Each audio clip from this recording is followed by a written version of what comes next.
ओम श्री परमात्मने नमः। अथ दशमोऽध्यायः। गत अध्याय में योगेश्वर श्री कृष्ण ने गुप्त राजविद्या का चित्रण किया, जो निश्चित ही कल्याण करती है। इस अध्याय में उनका कथन है, महाबाहु अर्जुन, मेरे परम रहस्य युक्त वचन को फिर भी सुन। यहाँ उसी को दूसरी बार कहने की आवश्यकता क्या है? वस्तुतः साधक को पूर्ति पर्यंत खतरा है। जो वो स्वरूप में ढलता जाता है, प्रकृति के आवरण सूक्ष्म होते जाते हैं, नए नए दृश्य आते हैं। उसकी जानकारी महापुरुष ही देते रहते हैं। वो नहीं जानता। यदि वे मार्गदर्शन करना बंद कर दे तो साधक स्वरूप की उपलब्धि से वंचित रहेगा। जब तक वो स्वरूप से दूर है, तब तक सिद्ध है कि प्रकृति का कोई ना कोई आवरण बना है। फिसलने, लड़खड़ाने की संभावना बनी रहती है। अर्जुन शरणागत शिष्य है। उसने कहा, शिष्यस्तेहम शाधि माम त्वाम प्रपन्नम, अर्थात भगवन, मैं आपका शिष्य हूँ, आपकी शरण हूँ, मुझे संभालिए। अतः उसके हित की कामना से योगेश्वर श्री कृष्ण पुनः बोले।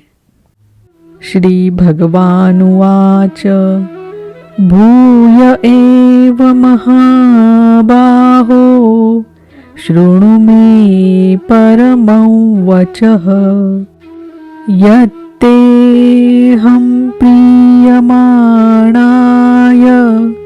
वक्ष्यामि हितकाम्यया।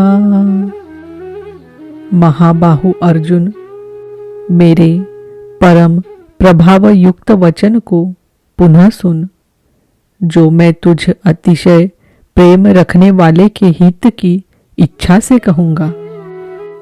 न मे विदुस्सुरगणाः प्रभवन्न महर्षयः, अहमादिर्हि देवानां महर्षीणां च सर्वशः। अर्जुन, मेरी उत्पत्ति को न देवता लोग जानते हैं और न महर्षि गण ही जानते हैं। श्री कृष्ण ने कहा था, जन्म कर्म च मे दिव्यम, अर्थात मेरा वो जन्म और कर्म अलौकिक है, इन चर्म चक्षुओं से देखा नहीं जा सकता। इसलिए मेरे उस प्रकट होने को देव और महर्षि स्तर तक पहुँचे हुए लोग भी नहीं जानते। मैं सब प्रकार से देवताओं और महर्षियों का आदि कारण हूँ। यो मामजमनादि च वेत्ति लोकमहेश्वरम्, असम्मूढ़ः समर्त्येषु सर्वपापैः प्रमुच्यते। जो मुझ जन्म मृत्यु से रहित, आदि अंत से रहित, सब लोगों के महान ईश्वर को साक्षात्कार सहित विदित कर लेता है, वो पुरुष मरण धर्मा मनुष्यों में ज्ञानवान है। अर्थात अज, अनादि और सर्वलोक महेश्वर को भली प्रकार जानना ही ज्ञान है, और ऐसा जानने वाला संपूर्ण पापों से मुक्त हो जाता है, पुनर्जन्म को प्राप्त नहीं होता। श्री कृष्ण कहते हैं कि ये उपलब्धि भी मेरी ही देन है। बुद्धिर्ज्ञानमसम्मोहः क्षमा सत्यं दमः शमः, सुखं दुःखं दुःखं भवो भावो भयं चाभयमेव च। अर्जुन, निश्चयात्मिका बुद्धि, साक्षात्कार सहित जानकारी, लक्ष्य में विवेक पूर्वक प्रवृत्ति, क्षमा, शाश्वत सत्य, इंद्रियों का दमन, मन का शमन, अंतकरण की प्रसन्नता, चिंतन पथ के कष्ट, परमात्मा की जागृति, स्वरूप के प्राप्ति काल में सर्वस्व का विलय, इष्ट के प्रति अनुशासनात्मक भय और प्रकृति से निर्भयता तथा अहिंसा समता तुष्टिस् तपोदानयशो यशः भवन्ति भावा भूतानां मत्त एव पृथग् विधाः।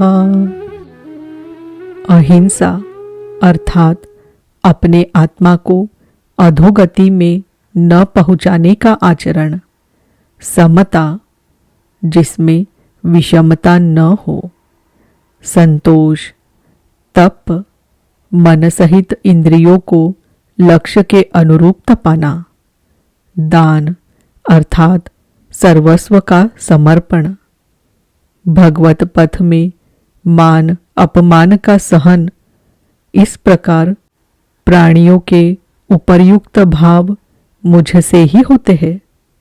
ये सभी भाव दैवी चिंतन पद्धति के लक्षण हैं। इनका अभाव ही आसुरी संपद है। महर्षयः सप्त पूर्वे चत्वारो मनवस्तथा मद्भावा मानसा जाता येषां लोक इमाः प्रजाः।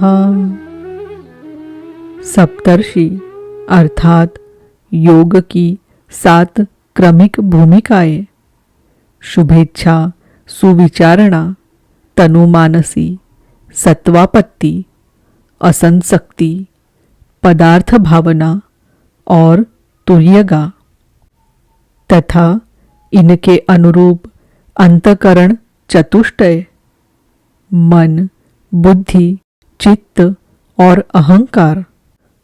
इसके अनुरूप मन जो मेरे में भाव वाला है, ये सब मेरे ही संकल्प से अर्थात मेरी प्राप्ति के संकल्प से तथा जो मेरी ही प्रेरणा से होते हैं, दोनों एक दूसरे के पूरक है, उत्पन्न होते हैं। इस संसार में ये संपूर्ण दैवी संपद इन्हीं की प्रजा है, क्योंकि सप्त भूमिकाओं के संचार में दैवी संपद ही है, अन्य नहीं। एतां विभूति योगञ्च मम यो वेत्ति तत्त्वतः सोऽविकम्पेन योगेन युज्यते नात्र संशयः। जो पुरुष योग की और मेरी उपर्युक्त विभूतियों को साक्षात्कार के साथ जानता है, वो स्थिर ध्यान योग द्वारा मुझ में एक ही भाव से स्थित होता है। इसमें कुछ भी संशय नहीं है। जिस प्रकार वायु रहित स्थान में रखे दीपक की लौ सीधी जाती है, कंपन नहीं होता, योगी के जीते हुए चित्त की यही परिभाषा है। प्रस्तुत श्लोक में अविकम्पेन शब्द इसी आशय की ओर संकेत करता है। अहम सर्वस्य प्रभवो मत्त तत्सर्वं प्रवर्तते इति मत्वा भजन्ते मां बुधा भावसमन्विताः।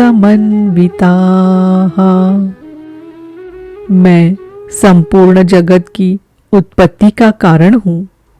मुझसे ही संपूर्ण जगत चेष्टा करता है। इस प्रकार मानकर श्रद्धा और भक्ति से युक्त विवेकी जन मेरा निरंतर भजन करते हैं। तात्पर्य ये है कि योगी द्वारा मेरे अनुरूप जो प्रवृत्ति होती है उसे मैं ही किया करता हूँ। वो मेरा ही प्रसाद है। कैसे है इसे पीछे स्थान स्थान पर बताया जा चुका है। वे निरंतर भजन किस प्रकार करते हैं इस पर कहते हैं, मच्चित्ता मद्गत प्राणा बोधयन्तः परस्परं कथयन्तश्च मां नित्यं तुष्यन्ति च रमन्ति च। अन्य किसी को स्थान न देकर मुझ में ही निरंतर चित्त को लगाने वाले, मुझ में ही प्राणों को लगाने वाले सदैव परस्पर मेरी प्रक्रियाओं का बोध करते हैं, मेरा गुणगान करते हुए ही संतुष्ट होते हैं तथा निरंतर मुझ में ही रमण करते हैं। तेषां सततयुक्तानां भजतां प्रीतिपूर्वकं ददामि बुद्धियोगं तैः येन मामुपयान्ति ते। निरंतर मेरे ध्यान में लगे हुए तथा प्रेम पूर्वक भजने वाले उन भक्तों को मैं वो बुद्धि योग अर्थात योग में प्रवेश दिलाने वाली बुद्धि देता हूँ, जिससे वे मुझे प्राप्त होते हैं। अर्थात योग की जागृति ईश्वर की देन है। वो अव्यक्त पुरुष महापुरुष योग में प्रवेश दिलाने वाली बुद्धि कैसे देता है? तेषामेवानुकंपार्थम्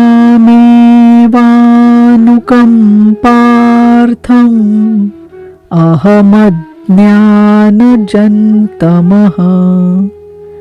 नाशयाम्यात्मभावस्थो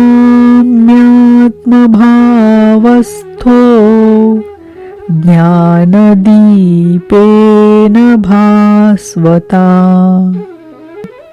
उनके ऊपर पूर्ण अनुग्रह करने के लिए मैं उनकी आत्मा से अभिन्न खड़ा होकर, रथी होकर अज्ञान से उत्पन्न हुए अंधकार को ज्ञान रूपी दीपक के द्वारा प्रकाशित कर नष्ट करता हूँ। वस्तुतः किसी स्थित प्रज्ञ योगी द्वारा जब तक वो परमात्मा आपके आत्मा से ही जागृत होकर पल पल पर संचालन नहीं करता, रोकथाम नहीं करता, इस प्रकृति के द्वंद्व से निकालते हुए स्वयं आगे नहीं ले चलता, तब तक वास्तव में यथार्थ भजन आरंभ ही नहीं होता। वैसे तो भगवान सर्वत्र से बोलने लगते हैं, लेकिन प्रारंभ में वे स्वरूपस्थ महापुरुष द्वारा ही बोलते हैं। यदि ऐसा महापुरुष आपको प्राप्त नहीं है तो वे स्पष्ट नहीं बोलेंगे। इष्ट सद्गुरु अथवा परमात्मा का रथी होना एक ही बात है। साधक की आत्मा से जागृत हो जाने पर उनके निर्देश 4 प्रकार से मिलते हैं। पहले स्थूल सुरा संबंधी अनुभव होता है। आप चिंतन में बैठे हैं, कब आपका मन लगने वाला है, कितनी सीमा तक लग गया है। कब मन भागना चाहता है और कब भाग गया, इसको हर मिनट सेकंड पर इष्ट अंग स्पंदन से संकेत करते हैं। अंगों का फड़कना स्थूल सुरा संबंधी अनुभव है, जो एक पल में 2-4 स्थानों पर एक साथ आता है और विचारों के विकृत हो जाने पर मिनट मिनट पर आने लगेगा। ये संकेत तभी आता है जब इष्ट के स्वरूप को आप अनन्य भाव से पकड़े, अन्यथा साधारण जीवों में संस्कार के टकराव से अंग स्पंदन होते रहते हैं, जिनका इष्ट वालों से कोई संपर्क नहीं है। दूसरा अनुभव स्वप्न सुरा संबंधी होता है। साधारण मनुष्य अपनी वासनाओं से संबंधित स्वप्न देखता है, किंतु जब आप इष्ट को पकड़ लेंगे तो ये सपना भी निर्देश में बदल जाता है। योगी सपना नहीं देखता, होनी देखता है। उपर्युक्त दोनों अनुभव प्रारंभिक है।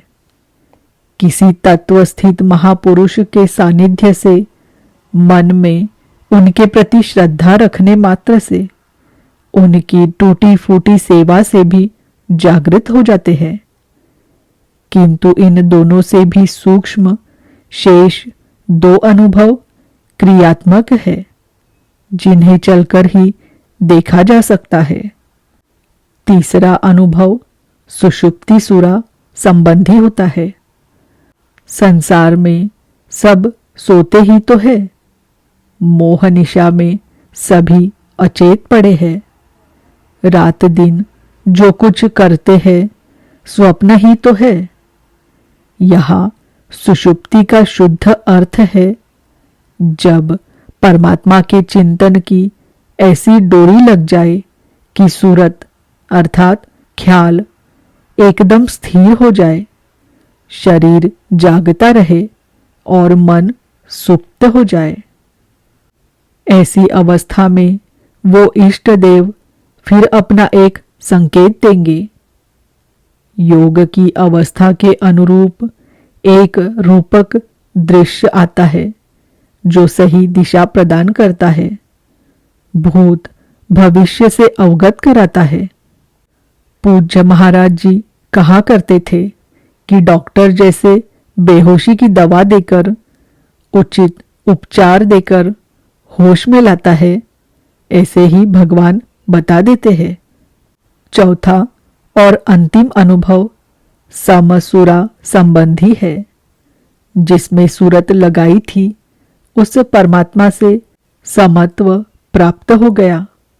उसके बाद उठते बैठते चलते फिरते सर्वत्र से उसे अनुभूति होने लगती है। ऐसा योगी त्रिकालज्ञ होता है। ये अनुभव तीनों कालों से परे अव्यक्त स्थिति वाले महापुरुष आत्मा से जागृत होकर अज्ञान जनित अंधकार को ज्ञानदीप से नष्ट करके करते हैं। इस पर अर्जुन ने प्रश्न किया। अर्जुन उवाच परमं ब्रह्म परं धाम पवित्रं परमं भवान् पुरुषं शाश्वतं दिव्यम् आदिदेवमजं विभुम् आहुस्त्वां ऋषयः सर्वे देवर्षिर्नारदस्तथा असितो देवलो व्यासस् स्वयं चैव ब्रवीषि मे। भगवन, आप परब्रह्म परम धाम तथा परम पवित्र है, क्योंकि आपको सभी ऋषिगण सनातन दिव्य पुरुष देवों का भी आदिदेव, अजन्मा और सर्वव्यापी कहते हैं। परम पुरुष परम धाम का ही पर्याय दिव्य पुरुष, अजन्मा आदि शब्द है। देवर्षि नारद, असित, देवल, व्यास तथा स्वयं आप भी मुझसे वही कहते हैं। अर्थात पहले भूतकालीन महर्षि कहते हैं, अब वर्तमान में जिनकी संगत उपलब्ध है, नारद, देवल, असित और व्यास का नाम लिया, जो अर्जुन के समकालीन थे। सत्पुरुषों की संगति अर्जुन को प्राप्त थी। आप भी वही कहते हैं। अतः सर्वमेतद्रुतं मन्ये यन्मां वदसि केशव, न हि ते भगवन् व्यक्त्यो विदुर्देवा न दानवाः। हे केशव, जो कुछ भी आप मेरे लिए कह रहे हैं वो सब मैं सत्य मानता हूँ।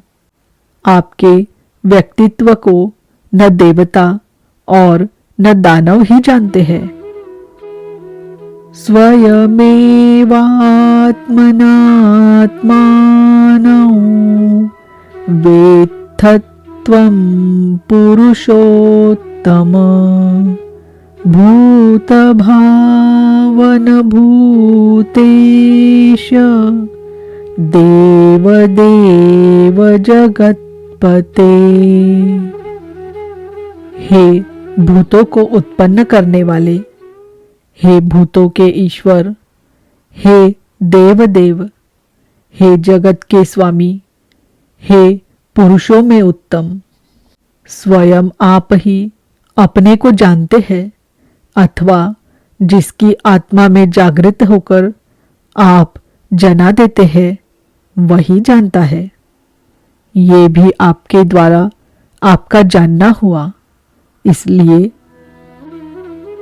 वक्तुमर्हस्य शेषेण दिव्या ह्यात्मविभूतयः, याभिर्विभूतिभिर्लोकान् इमांस्त्वं व्याप्य तिष्ठसि। आप ही अपनी उन दिव्य विभूतियों को संपूर्ण रूप से लेश मात्र भी शेष न रखकर कहने में सक्षम हैं। जिन विभूतियों द्वारा आप इन सब लोकों को व्याप्त करके स्थित है। कथं विद्यामहं योगिंस त्वां सदा परिचिन्तयन्, केषु केषु च भावेषु चिन्त्योऽसि भगवन्मया। हे योगिन, श्री कृष्ण एक योगी थे। मैं किस प्रकार निरंतर चिंतन करता हुआ आपको जानूं, और हे भगवन, मैं किन किन भावों द्वारा आपका स्मरण करूं। विस्तरेणात्मनो योगं विभूतिं च जनार्दन, भूयः कथय तृप्तिर्हि शृण्वतो नास्ति मे मृतम्। हे जनार्दन, अपनी योग शक्ति को और योग की विभूति को फिर भी विस्तार पूर्वक कहिए। संक्षेप में तो इसी अध्याय के आरंभ में कहा ही है, पुनः कहिए, क्योंकि अमृत तत्व को दिलाने वाले इन वचनों को सुनने से मेरी तृप्ति नहीं होती। रामचरित जे सुनत अगाही, रस विशेष जाना तिन्ह नाही। जब तक प्रवेश नहीं मिल जाता, तब तक उस अमृत तत्व को जानने की पिपासा बनी रहती है। प्रवेश से पूर्व रास्ते में ही ये सोचकर कोई बैठ गया कि बहुत जान लिया, तो उसने नहीं जाना। सिद्ध है कि उसका मार्ग अवरुद्ध होना चाहता है। इसलिए साधक को पूर्ति पर्यंत इष्ट के निर्देशन को पकड़ते रहना चाहिए और उसे आचरण में ढालना चाहिए। अर्जुन की उक्त जिज्ञासा पर योगेश्वर श्री कृष्ण ने कहा, श्री भगवानुवाच हन्त ते कथयिष्यामि दिव्या ह्यात्मविभूतयः प्राधान्यतः कुरु श्रेष्ठ नास्त्यन्तो विस्तरस्य मे। कुरुश्रेष्ठ अर्जुन, अब मैं अपनी दिव्य विभूतियों को, उनमें से प्रमुख विभूतियों को तुझसे कहूंगा, क्योंकि मेरी विभूतियों के विस्तार का अंत नहीं है। अहमात्मा गुडाकेश सर्वभूताशयस्थितः अहमादिश्च मध्यं च भूतानामन्त एव च। अर्जुन, मैं सब भूतों के हृदय में स्थित सबका आत्मा हूँ तथा संपूर्ण भूतों का आदि, मध्य और अंत भी मैं ही हूँ, अर्थात जन्म, मृत्यु और जीवन भी मैं ही हूँ। आदित्यानामहं विष्णुर्ज्योतिषां रविरंशुमान् मरीचिर्मरुतामस्मि नक्षत्राणामहं शशि। मैं अदिति के 12 पुत्रों में विष्णु और ज्योतियों में प्रकाशमान सूर्य हूँ। वायु के भेदों में मैं मरीचि नामक वायु और नक्षत्रों में चंद्रमा हूँ। वेदानां सामवेदोऽस्मि देवानामस्मि वासवः इन्द्रियाणां मनश्चास्मि भूतानामस्मि चेतना। वेदों में मैं सामवेद अर्थात पूर्ण समत्व दिलाने वाला गायन हूँ। देवों में मैं उनका अधिपति इंद्र हूँ और इंद्रियों में मन हूँ, क्योंकि मन के निग्रह से ही मैं जाना जाता हूँ तथा प्राणियों में मैं उनकी चेतना हूँ। रुद्राणां शंकरश्चास्मि वित्तेषो यक्षरक्षसां वसूनां पावकश्चास्मि मेरुशिखरिणामहम्। 11 रुद्रों में मैं शंकर हूँ। शंक अरह सशंकरः अर्थात शंकाओं से उपराम अवस्था में हूँ। यक्ष तथा राक्षसों में मैं धन का स्वामी कुबेर हूँ। 8 वसुओं में मैं अग्नि और शिखर वालों में सुमेरु अर्थात शुभों का मेल मैं हूं। वही सर्वोपरि शिखर है, न कि कोई पहाड़ी। वस्तुतः ये सब योग साधना के प्रतीक है, यौगिक शब्द है। पुरोधसांच मुख्यं मां विद्धि पार्थ बृहस्पतिं सेनानीनामहं स्कन्दस् सरसामस्मि सागरः। पुर की रक्षा करने वाले पुरोहितों में बृहस्पति मुझे ही जान, जिससे दैवी संपद का संचार होता है। और हे पार्थ, सेनापतियों में मैं स्वामी कार्तिकेय हूं। कर्म का त्याग ही कार्तिक है, जिससे चराचर का संहार, प्रलय और इष्ट की प्राप्ति होती है। जलाशयों में मैं समुद्र हूं। महर्षीणां भृगुरहं गिरामस्म्येकमक्षरम् यज्ञानाय जपयज्ञोऽस्मि स्थावराणां हिमालयः। महर्षियों में मैं भृगु हूं और वाणी में एक अक्षर ओंकार हूं, जो उस ब्रह्म का परिचायक है। सब प्रकार के यज्ञों में मैं जप यज्ञ हूं।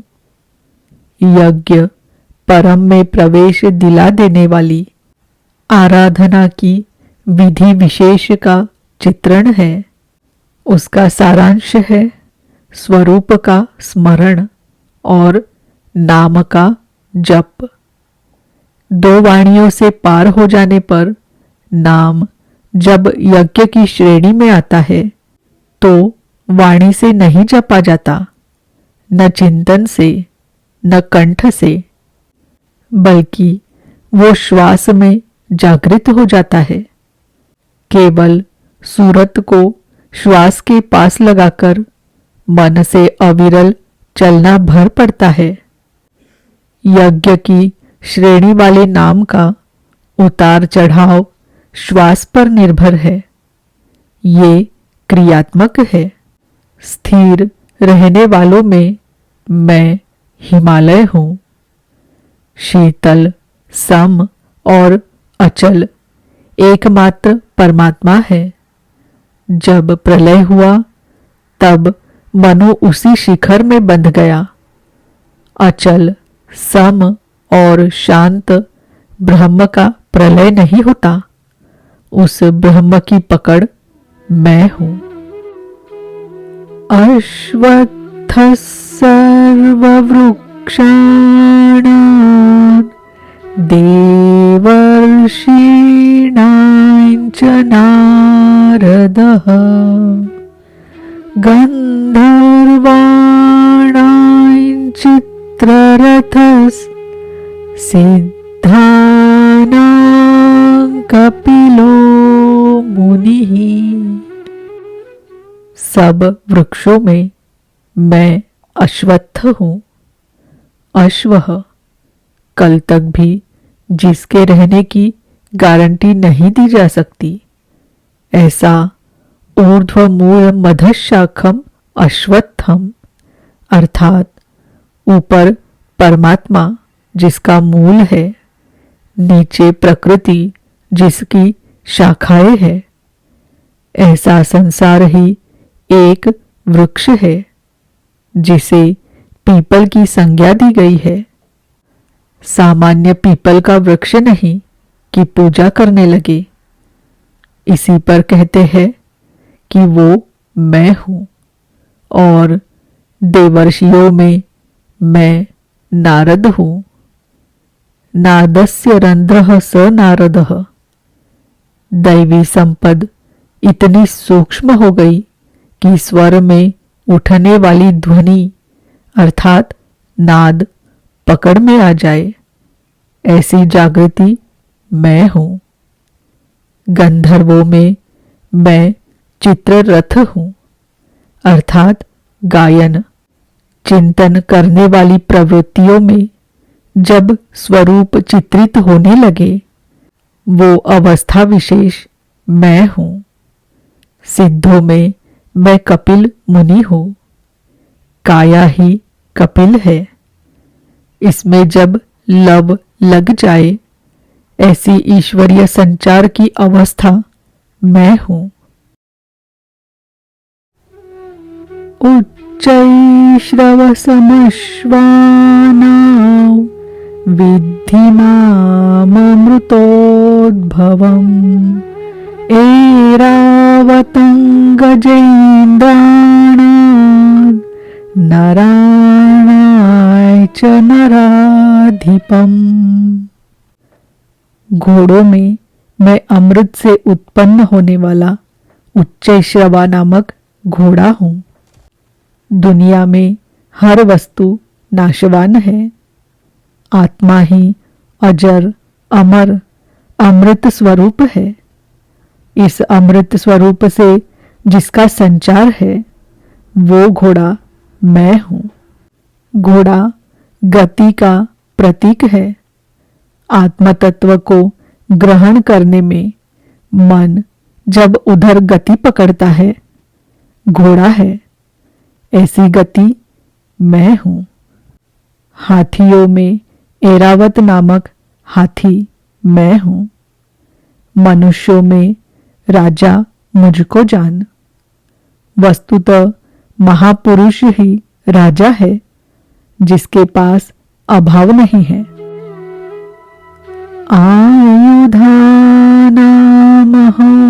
वज्रं धेनूनामस्मि कामधुक् प्रजनश्चास्मि कन्दर्पस् सर्पाणामस्मि वासुकिः।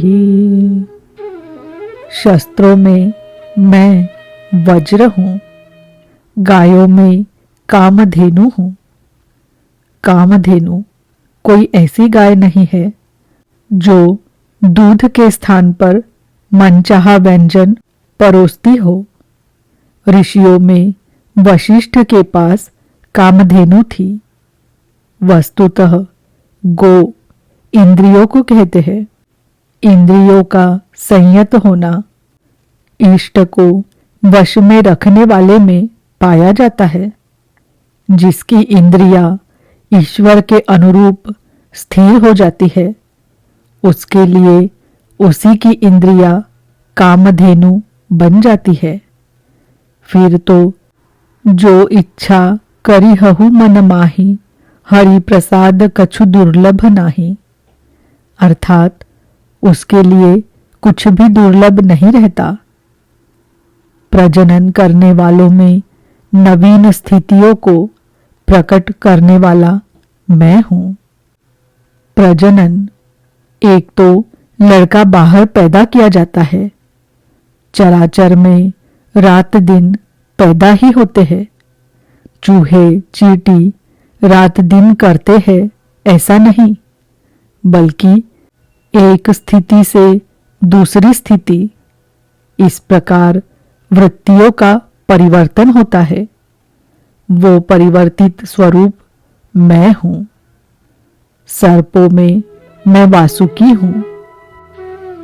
अनंतश्चास्मि नागानां वरुणो यादसामहम् पितॄणामर्यमा चास्मि यमः संयमतामहम्। नागों में मैं अनंत अर्थात शेष नाग हूं। वैसे ये कोई सर्प नहीं है। गीता की समकालीन पुस्तक श्रीमद् भागवत में इसके रूप की चर्चा है कि इस पृथ्वी से 30,000 योजन की दूरी पर परमात्मा की वैष्णवी शक्ति है, जिसके सिर पर ये पृथ्वी सरसों के दाने की तरह भार रहित टिकी है। उस युग में योजन का पैमाना चाहे जो रहा हो, फिर भी ये पर्याप्त दूर है। वस्तुतः ये आकर्षण शक्ति का चित्रण है।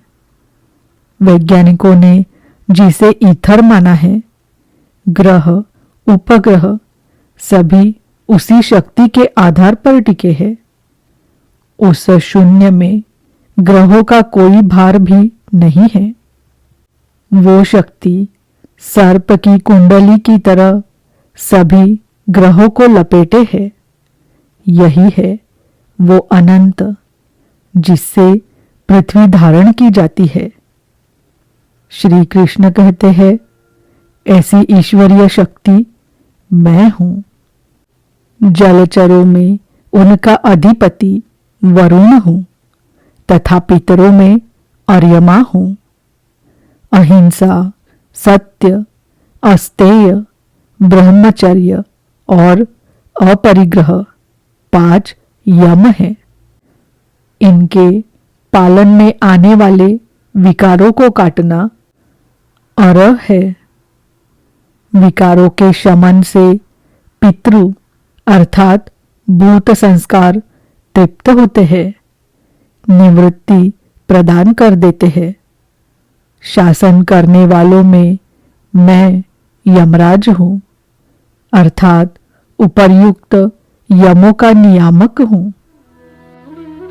प्रह्लादश्चास्मि दैत्यानां कालः कलयतामहं मृगाणां च मृगेन्द्रोऽहं वैनतेयश्च पक्षिणाम्। मैं दैत्यों में प्रहलाद हूं, पर धन आह्लाद अर्थात पर के लिए आह्लाद प्रेम ही प्रहलाद है। आसुरी संपद में रहते हुए ईश्वर के लिए आकर्षण विकलता आरंभ होती है, जिससे परम प्रभु का दिग्दर्शन होता है। ऐसा प्रेमोल्लास मैं हूं। गिनती करने वालों में मैं समय हूं। 1, 2, 3, 4 ऐसी गिनती या क्षण, घड़ी, दिन, पक्ष, मास इत्यादि नहीं, बल्कि ईश्वर के चिंतन में लगा हुआ समय मैं हूं। यहां तक कि जागत में सुमिरन करे सोवत में लवलाए अर्थात अनवरत चिंतन में समय मैं हूं। पशुओं में मृगराज, योगी भी मृ अर्थात जंगल, धन ग अर्थात गमन करना, अर्थात योग रूपी जंगल में गमन करने वाला है। तथा पक्षियों में गरुड़ मैं हूं। ज्ञान ही गरुड़ है। जब ईश्वरीय अनुभूति आने लगती है, तब यही मन अपने आराध्य की सवारी बन जाता है, और जब यही मन संशय से युक्त है, तब सर्प होता है, डसता रहता है, योनियों में फेंकता है। गरुड़ विष्णु की सवारी है, जो सत्ता विश्व में अणुरूप से संचारित है। ज्ञान संयुक्त मन उसे अपने में धारण करता है, उसका वाहक बनता है। श्री कृष्ण कहते हैं, इष्ट को धारण करने वाला मन मैं हूं। पवनः पवतामस्मि रामः शस्त्रभृतामहं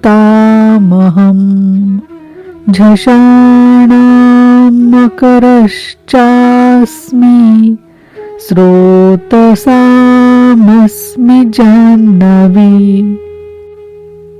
पवित्र करने वालों में मैं वायु हूँ, शस्त्रधारियों में राम हूँ।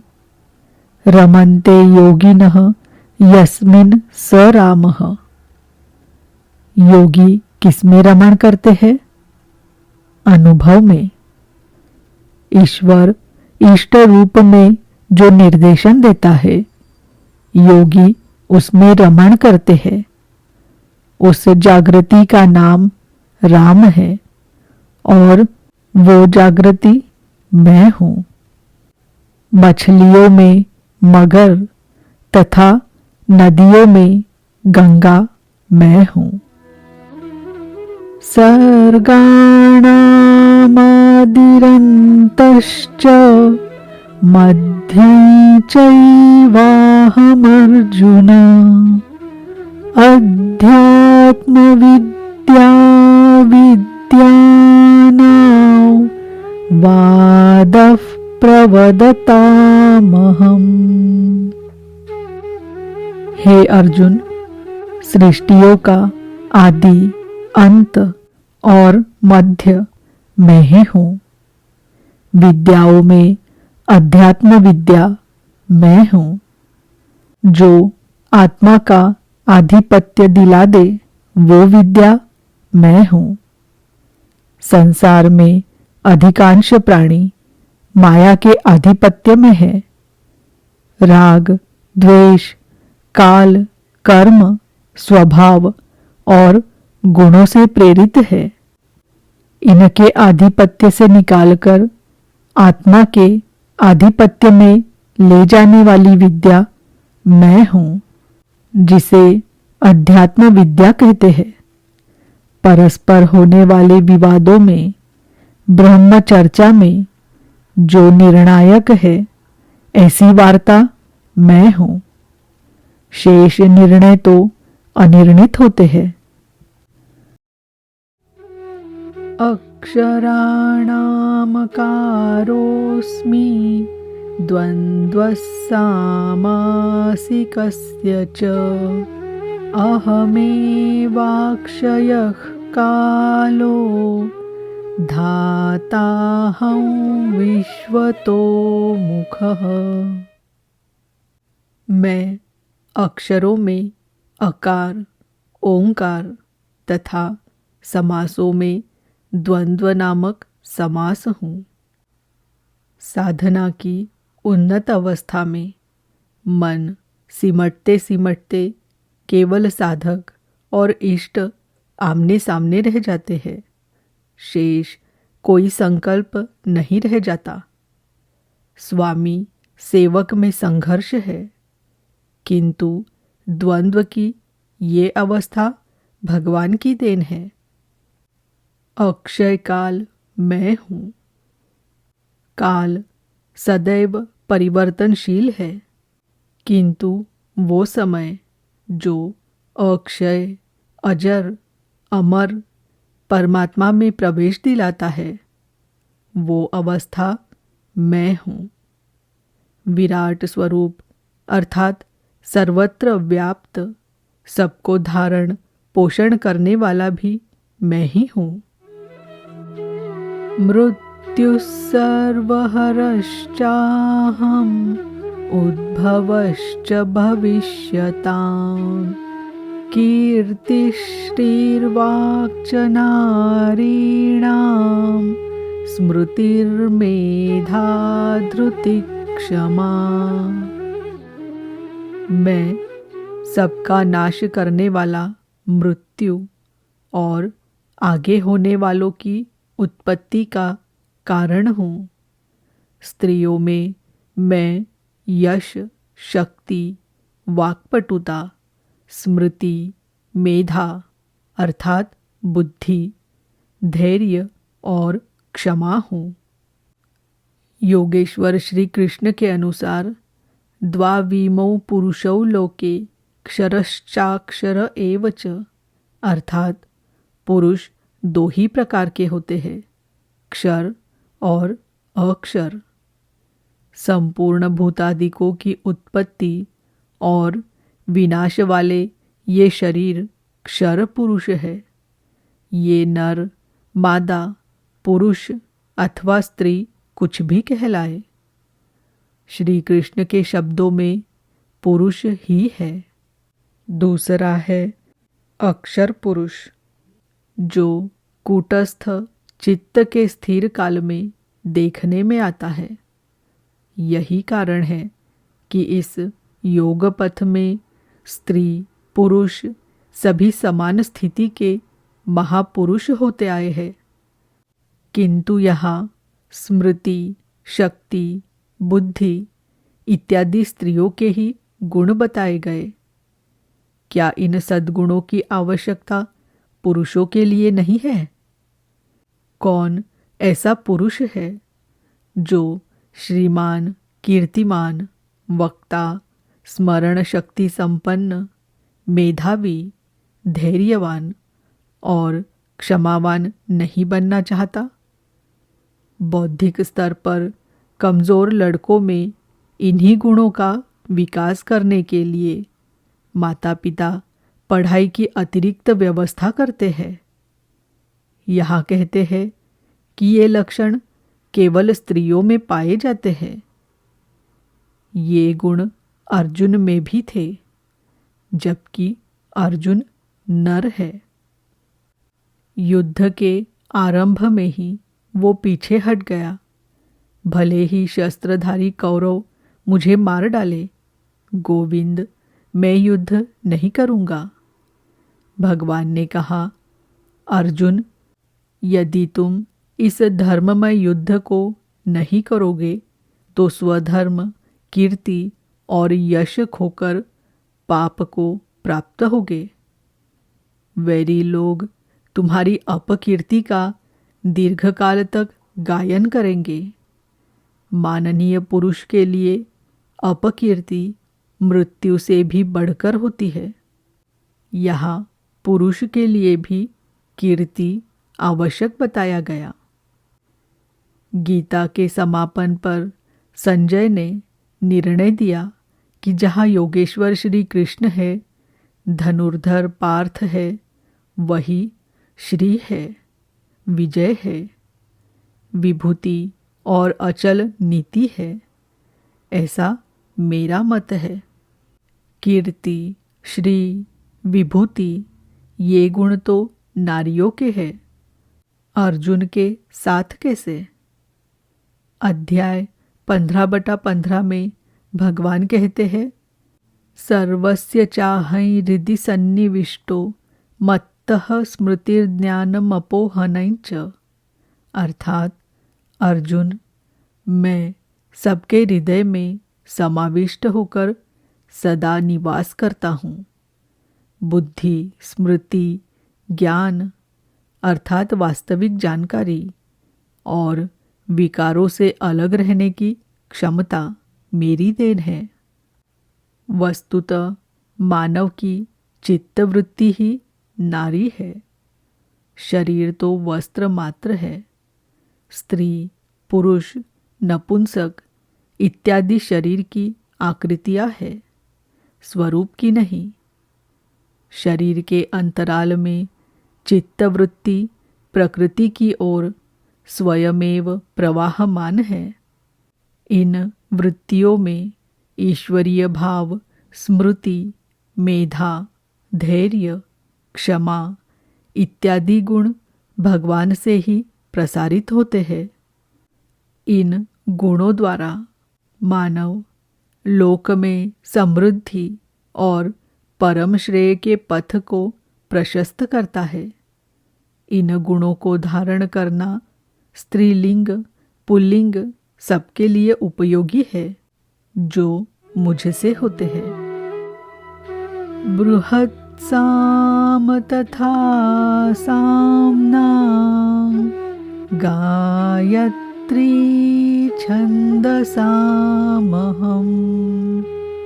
मासानां मार्गशीर्षोऽहम् शीर्षोऽहं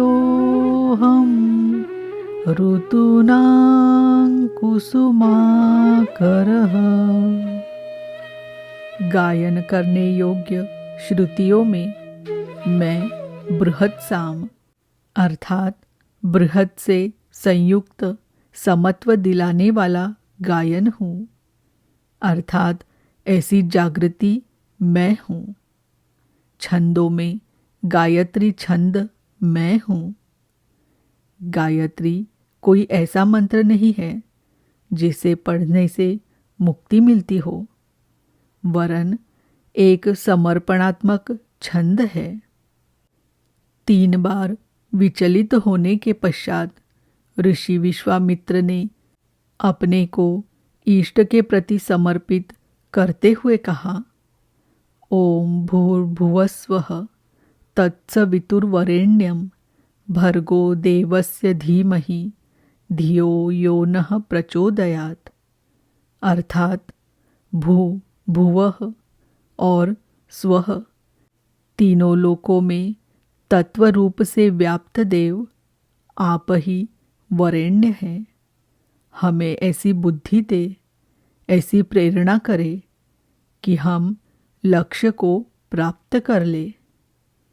ये मात्र एक प्रार्थना है।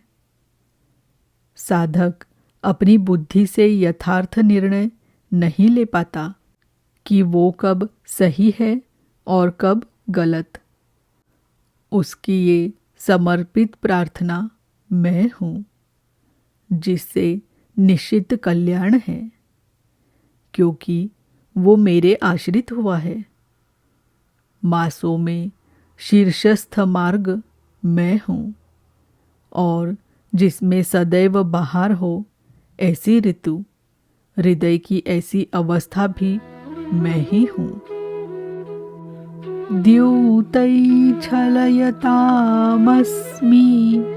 तेजस्तेजस्विनामहं जयोऽस्मि व्यवसायोऽस्मि सत्त्वं सत्त्ववतामहम्। तेजस्वी पुरुषों का तेज मैं हूँ।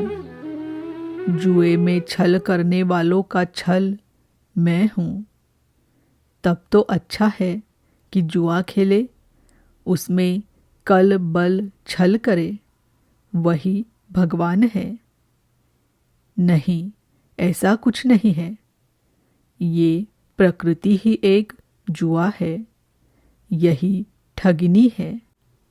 इस प्रकृति के द्वंद्व से निकलने के लिए दिखावा छोड़कर छिपाव के साथ गुप्त रूप से भजन करना ही छल है।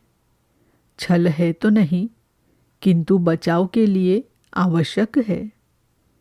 जड़ भरत की तरह उन्मत्त, अंधे बहरे और गूंगे की तरह हृदय से जानकार होते हुए भी बाहर से ऐसे रहे कि अनजान हो, सुनते हुए भी न सुने, देखते हुए भी न देखे। छिपकर ही भजन का विधान है। तभी साधक प्रकृति पुरुष के जुए में पार पाता है। जीतने वालों की विजय मैं हूँ, और व्यवसायियों का निश्चय, जिसे अध्याय 2 श्लोक 41 में कहे आए हैं। इस योग में निश्चयात्मक क्रिया एक है, बुद्धि एक ही है, दिशा एक ही है। ऐसी क्रियात्मिका बुद्धि मैं हूँ। सात्विक पुरुषों का तेज और ओज मैं हूँ।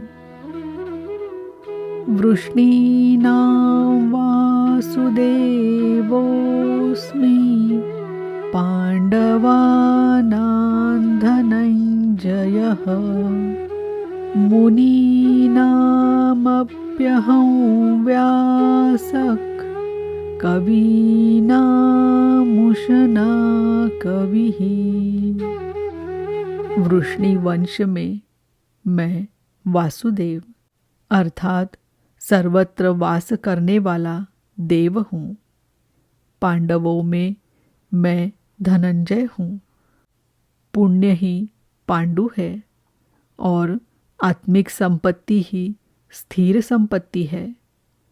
पुण्य से प्रेरित होकर आत्मिक संपत्ति को अर्जित करने वाला धनंजय मैं हूँ।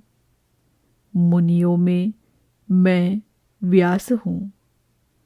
परम तत्व को व्यक्त करने की जिसमें क्षमता है वो मुनि मैं हूँ। कवियों में उशना अर्थात उसमें प्रवेश दिलाने वाला काव्यकार मैं हूँ। दंडो दमयतामस्मि नीतिरस्मि जिगीषताम् मौनै चैवास्मि गुह्यानां ज्ञानै ज्ञानवतामहम्। दमन करने वालों में दमन की शक्ति मैं हूँ। जीतने की इच्छा वालों की मैं नीति हूँ। गुप्त रखने योग्य भावों में मैं मौन हूँ और ज्ञानवानों में साक्षात के साथ मिलने वाली जानकारी पूर्ण ज्ञान मैं हूँ। यच्चापि सर्वभूतानां बीजं तदहमर्जुन न तदस्ति विना यत्स्यान् मया भूतं चराचरम्। अर्जुन, सब भूतों की उत्पत्ति का कारण भी मैं ही हूँ, क्योंकि चर और अचर ऐसा कोई भी भूत नहीं है जो मुझसे रहित हो। मैं सर्वत्र व्याप्त हूँ। सब मेरे ही सकाश से है। नान्तोऽस्ति मम दिव्यानां विभूतीनां परन्तप एष तुद्देशतः प्रोक्तो विभूतेर्विस्तरो मया। परंतप अर्जुन, मेरी दिव्य विभूतियों का अंत नहीं है। अपनी विभूतियों का विस्तार तो मैंने संक्षेप में कहा है, वस्तुतः वे अनंत है। इस अध्याय में कुछ ही विभूतियों का स्पष्टीकरण किया गया है, क्योंकि अगले ही अध्याय में अर्जुन इन सब को देखना चाहता है। प्रत्यक्ष दर्शन से ही विभूतियाँ समझ में आती है। विचारधारा समझने के लिए इसी से थोड़ा अर्थ दिया गया। यद यद विभूतिमत्सत्वं श्रीमदूर्जितमेव वा तत्तदेवावगच्छत्वं मम तेजोंश संभवम्। जो भी ऐश्वर्य युक्त, कांति युक्त और शक्ति युक्त वस्तुएं हैं, उनको तू मेरे तेज के एक अंश मात्र से उत्पन्न हुआ जान। अथवा बहुनैतेन किं ज्ञातेन तवार्जुन विष्टभ्याहमिदं कृत्स्नम् एकंशेन स्थितो जगत। अथवा अर्जुन, इस बहुत जानने से तेरा क्या प्रयोजन है? मैं इस संपूर्ण जगत को एक अंश मात्र से धारण करके स्थित हूँ। उपर्युक्त विभूतियों के वर्णन का तात्पर्य ये नहीं है कि आप या अर्जुन इन सभी वस्तुओं को पूजने लगे। बल्कि श्री कृष्ण का आशय केवल इतना ही है कि इन सब ओर से श्रद्धा समेटकर केवल उन अविनाशी परमात्मा में लगाए। इतने से ही उनका कर्तव्य पूर्ण हो जाता है। निष्कर्ष, इस अध्याय में श्री कृष्ण ने कहा कि अर्जुन, मैं तुझे पुनः उपदेश करूंगा क्योंकि तू मेरा अतिशय प्रिय है। पहले कह चुके हैं, फिर भी कहने जा रहे हैं, क्योंकि पूर्ति पर्यंत सद्गुरु से सुनने की आवश्यकता रहती है। मेरी उत्पत्ति को न देवता और न महर्षि गण ही जानते हैं, क्योंकि मैं उनका भी आदि कारण हूँ। अव्यक्त स्थिति के पश्चात की सार्वभौम अवस्था को वही जानता है जो हो चुका है। जो मुझ अजन्मा, अनादि और संपूर्ण लोकों के महान ईश्वर को साक्षात्कार सहित जानता है, वही ज्ञानी है। बुद्धि, ज्ञान, असम्मूढ़ता, इंद्रियों का दमन, मन का शमन, संतोष, तप, दान और कीर्ति के भाव अर्थात दैवी संपत्ति के उक्त लक्षण मेरी देन है। 7 महर्षि जन अर्थात योग की 7 भूमिकाएं, उससे भी पहले होने वाले तदनुरूप अंतःकरण चतुष्टय और इनके अनुकूल मन जो स्वयंभू है, स्वयं रचयिता है। ये सब मुझ में भाव वाले, लगाव और श्रद्धा वाले हैं। जिनकी संसार में संपूर्ण प्रजा है, ये सब मुझसे ही उत्पन्न है, अर्थात साधनामयी प्रवृत्तियाँ मेरी ही प्रजा है। इनकी उत्पत्ति अपने से नहीं, गुरु से होती है। जो उपर्युक्त मेरी विभूतियों को साक्षात जान लेता है, वो निसंदेह मुझ में एक ही भाव से प्रवेश करने योग्य है। अर्जुन, मैं ही सबकी उत्पत्ति का कारण हूँ। ऐसा जो श्रद्धा से जान लेते हैं, वे अनन्य भाव से मेरा चिंतन करते हैं। निरंतर मुझ में मन, बुद्धि और प्राणों से लगने वाले होते हैं। आपस में मेरा गुण चिंतन और मुझ में रमण करते हैं। उन निरंतर मुझसे संयुक्त हुए पुरुषों को मैं योग में प्रवेश कराने वाली बुद्धि प्रदान करता हूँ। ये भी मेरी ही देन है। किस प्रकार बुद्धि योग देते हैं?